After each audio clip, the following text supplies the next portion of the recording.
You are listening to the Free Spirit Astrology Podcast.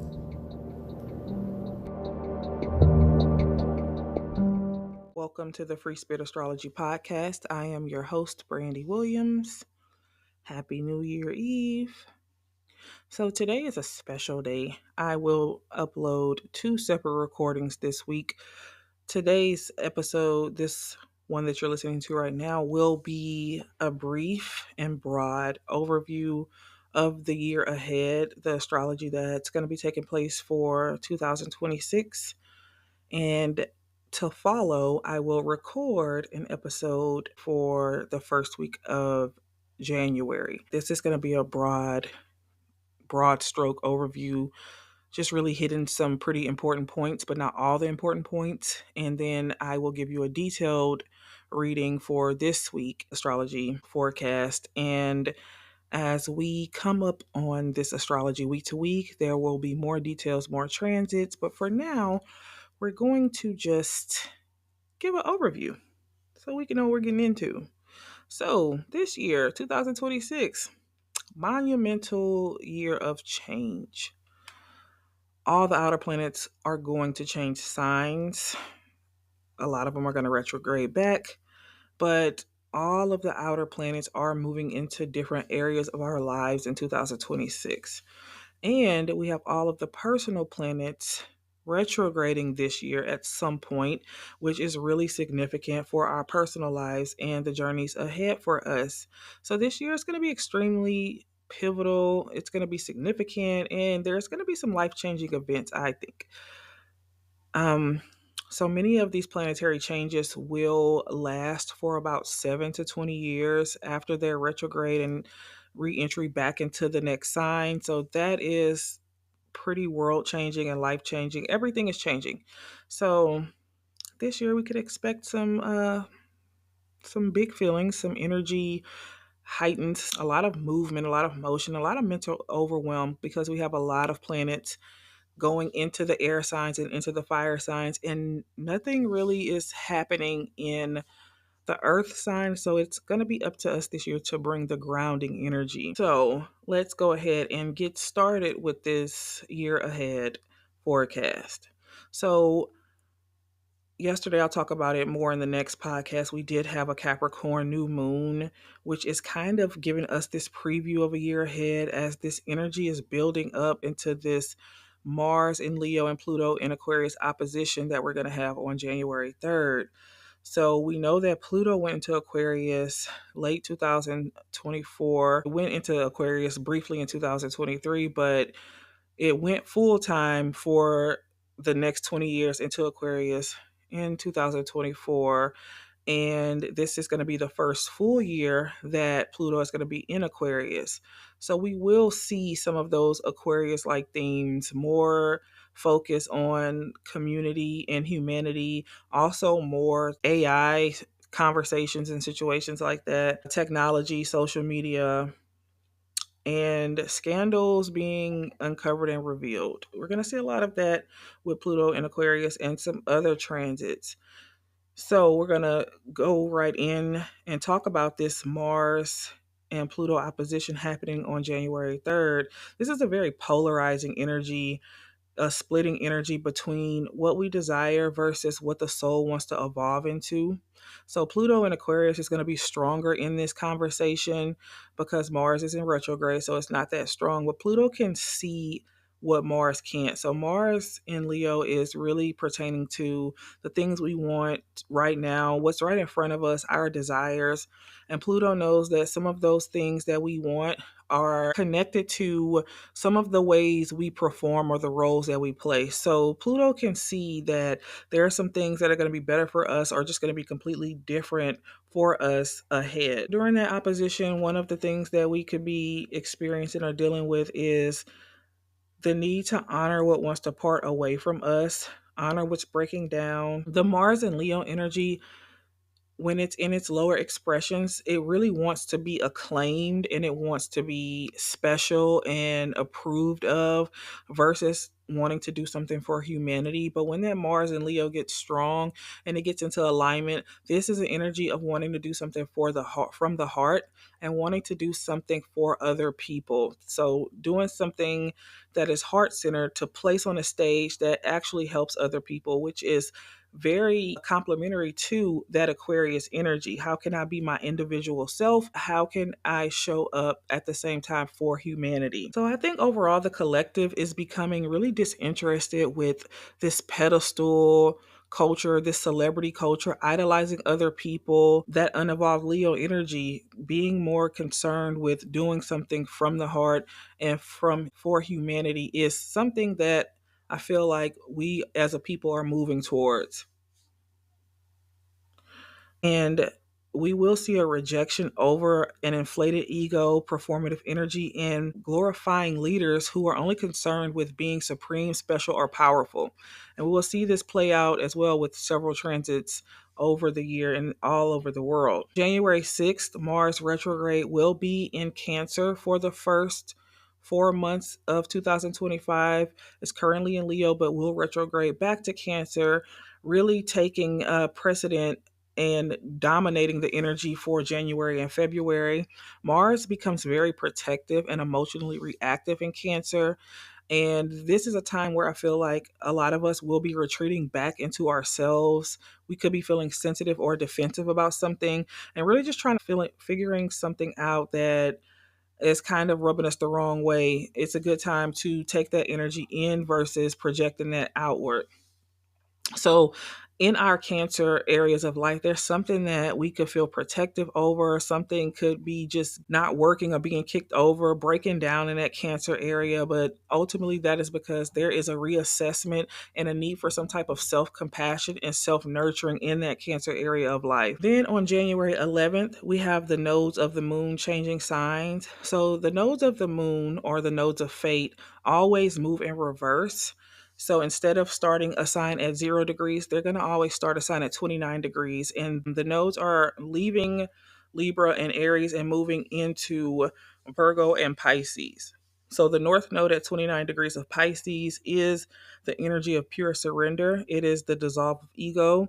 This is how we are letting ourselves kind of float in the void, trusting our own energy, and not requiring ourselves to know everything, but simply to trust that there are bigger, higher spiritual energies working and conspiring for our highest good, always for our highest good. Even if it seems like things are being taken away from us or torn apart, there is always something in the background that is trying to get us on our paths. And that South Node in Virgo at 29 degrees is the energy of letting go. What do we need to loosen our grip on? Where are we trying to seize control? Where are we holding on to too much for something? And where do we feel like we need to have control? In the Virgo parts of life, there is a place or a circumstance in that area of life. If you have your birth chart, you can actually see that we could be in some type of perfectionistic energy, needing to know all of the details about something. And we're learning to lean into trust and moving away from this grinding energy or holding on too tight to something. So, this is a powerful way of transforming and showing up, and when we get to let go and release and surrender, we get to bring back creativity. So that South Node is coming off of a trine with Pluto and Aquarius. This is transformation. This is how we are learning to show up in our most authentic voices, being our most authentic selves. With Mars still being retrograde, we could feel really triggered. We just had Chiron station direct on December 29th. So we definitely could be feeling tender in a lot of areas. We could be coming up with a lot of anxiety or coming up against a lot of anxiety, a lot of angst. Um, But ultimately, with Mars retrograde in Leo, we're unlearning a lot of ways that we've been taught to perform, old stories, old childhood trauma that had us showing up in roles that we needed to participate in to maintain our safety and maintain our approval and our past to still be in the tribe. But we are unlearning some of those behaviors. We are unleashing some of that energy onto other people. And that's where we need to take that energy back and bring it into ourselves so that we could really figure out what is my own authentic voice. And that's why I've been saying for the past month or so, it's not the time to really start anything new. This is a time of deep self review, deep motivational review, and sometimes we could be taking action from those old paradigms of performative energy. So it's really a time to sit back, observe, look within, and just really go into deep review as we start this new year. And then it's kind of low key for February. I'll get into some transits as we get closer, but March 1st, we do have Venus retrograding in the sign of Aries. She'll be retrograde until April 12th, and she'll retrograde back into Pisces. So Venus is in her detriment in Aries because Venus is the sign of love and beauty and friendship. But when she's in Aries, she's sitting in an energy of combat, war, intention, competitiveness. And Venus doesn't like that because that is the opposite of her. So she's kind of in her antithesis of her natural state, being first off in retrograde, second off in a Mars ruled sign like Aries.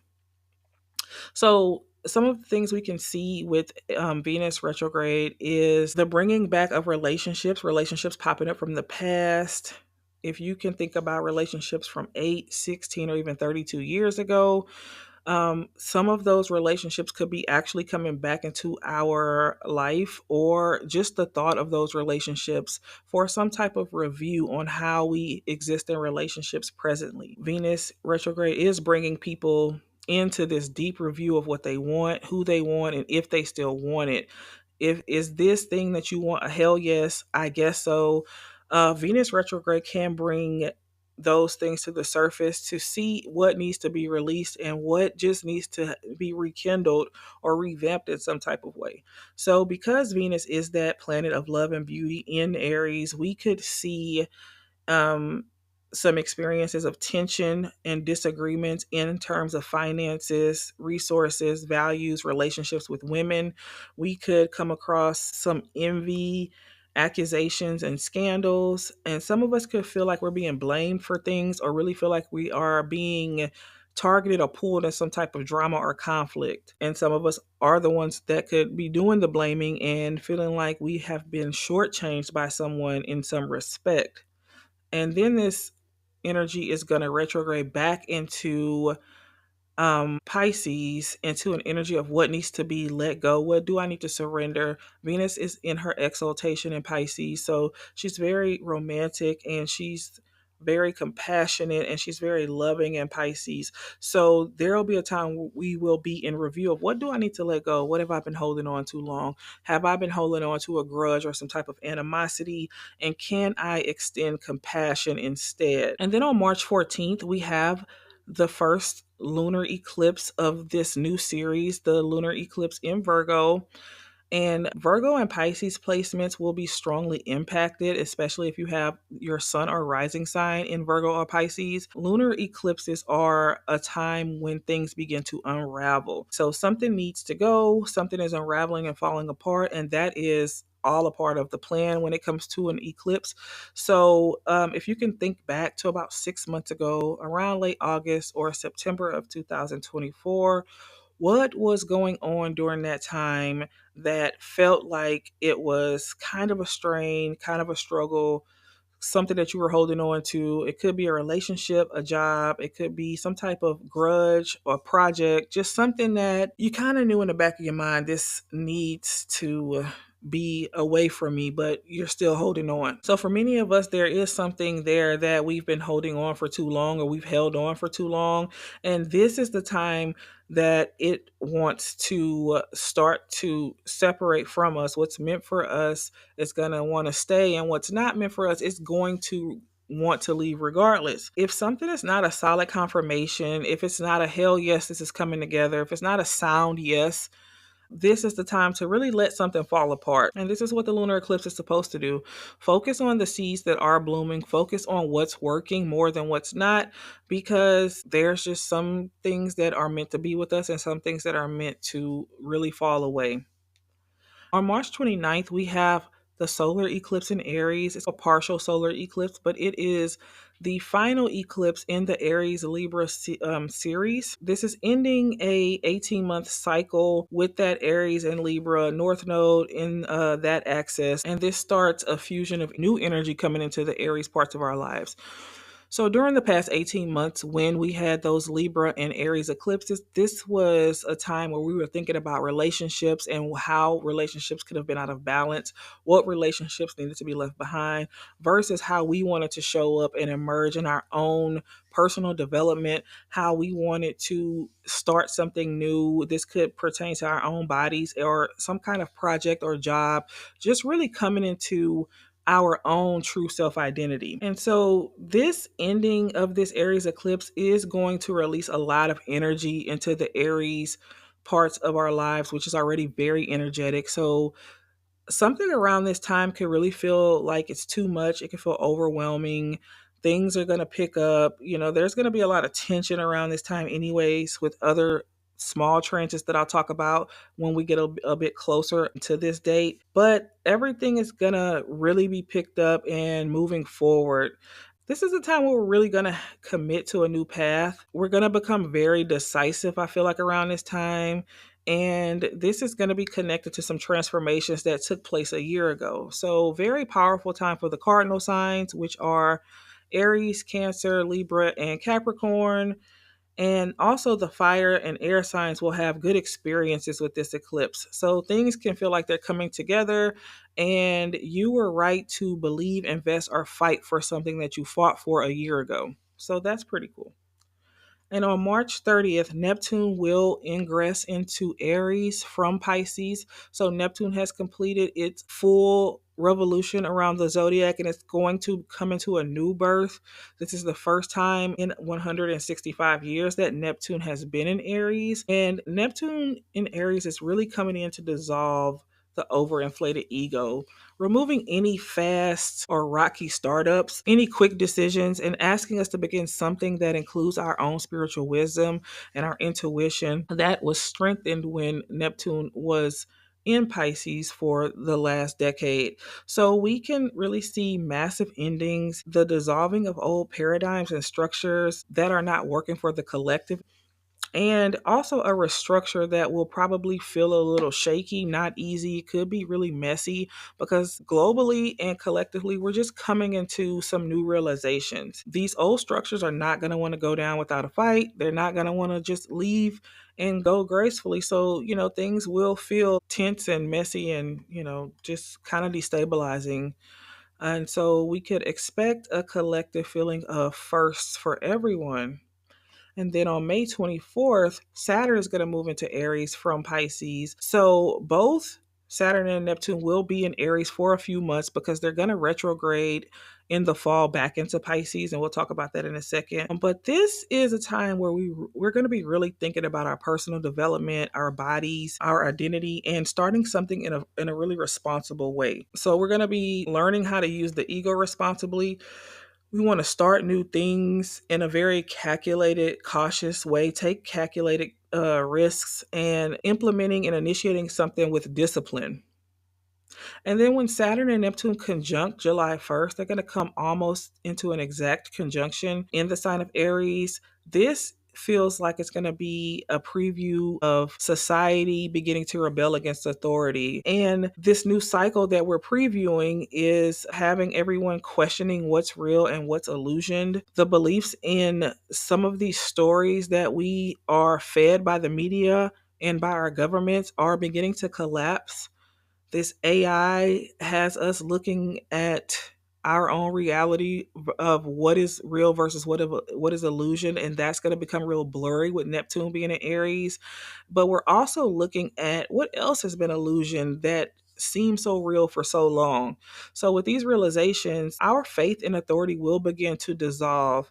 We will start seeking a new way to do government and really, especially with Pluto in Aquarius, wanting power to be put back into the hands of the individual versus a select few on that pedestal. I just really think this is signifying that people are done with believing in the scary stories and the folklores and the fables and lies that the higher structures have been feeding us.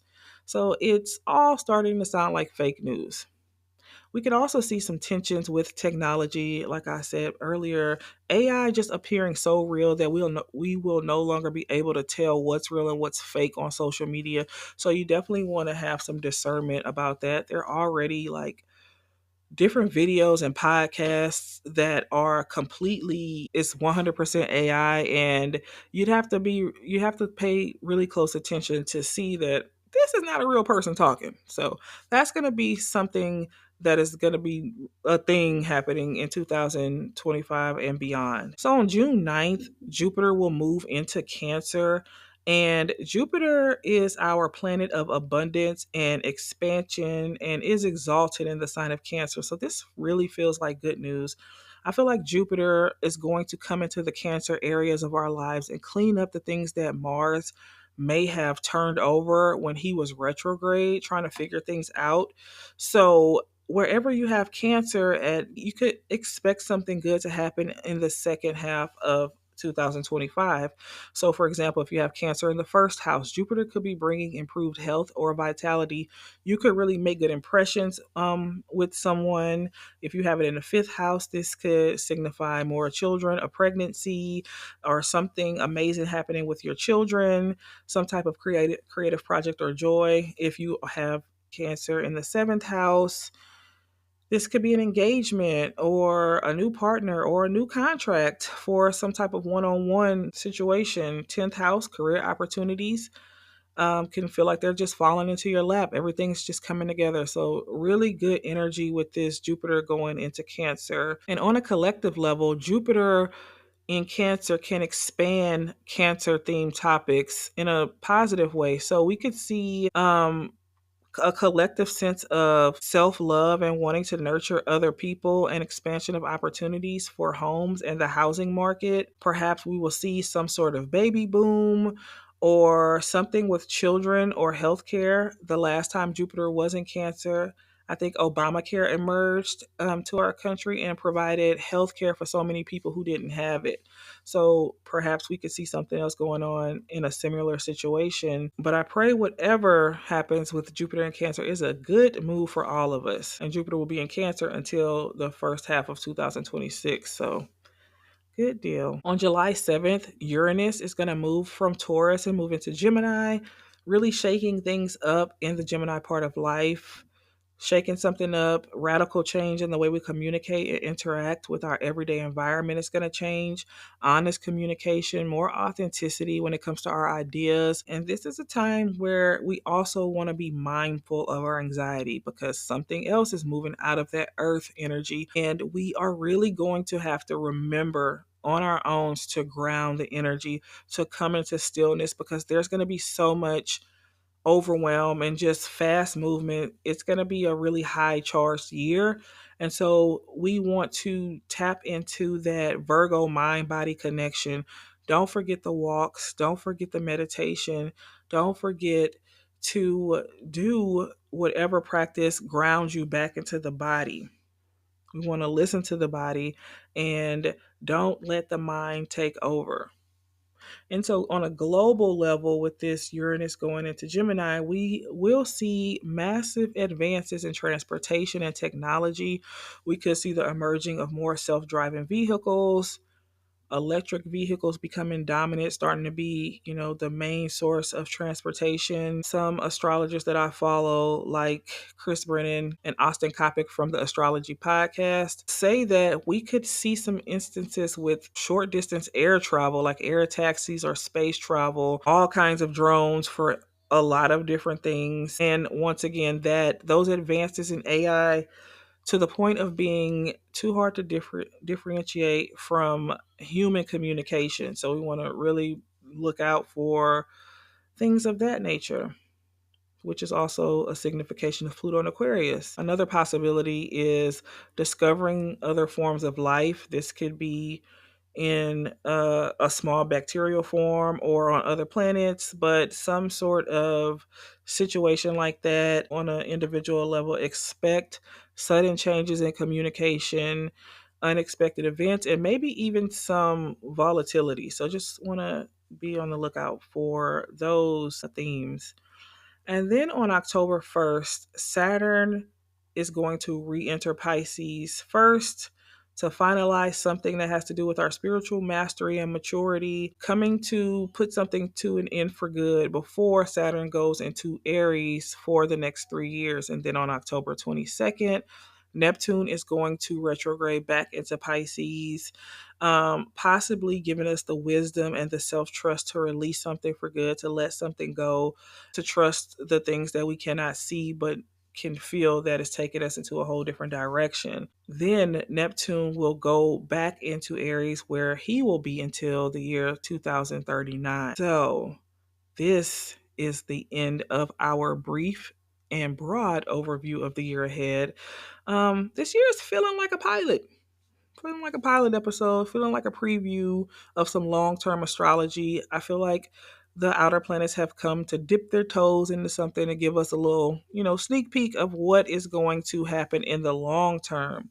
And so I hope this information has been useful as we prepare for a new calendar year. And remember, your soul knows the way better than anyone else. So take what resonates and leave the rest, and try to avoid fear mongering, because we do have some energy that, could make us feel a little afraid. But I feel like we're going to be okay. And I will speak to you soon. I'm going to record the week ahead very shortly, but bye for now.